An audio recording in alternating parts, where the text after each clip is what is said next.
ആരെ കണ്ടാലും അവരെല്ലാം അമ്മയ്ക്ക് കുഞ്ഞുങ്ങൾ. ഈ അമ്മയ്ക്ക് പൊന്നുണ്ണി. എന്റെ ബാക്കിൽ നിന്നിട്ടൊന്നും ഒരു കാര്യമില്ല.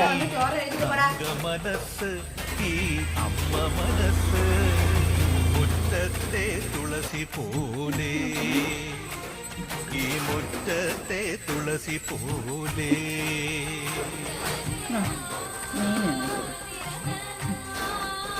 എനിക്ക് വേണ്ട. ഓ പോ, അമ്മ പറഞ്ഞത് കണ്ടത്.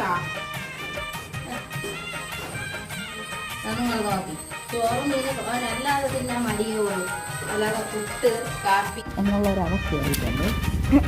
എന്താ അവനെ പിടിച്ചിരുത്തിയാണ് അമ്മ കൊടുക്കുന്നത്. നമ്മൾ തിന്നില്ലെങ്കിൽ തല കിട്ടും, അതുകൊണ്ടാണ് കേട്ടോ.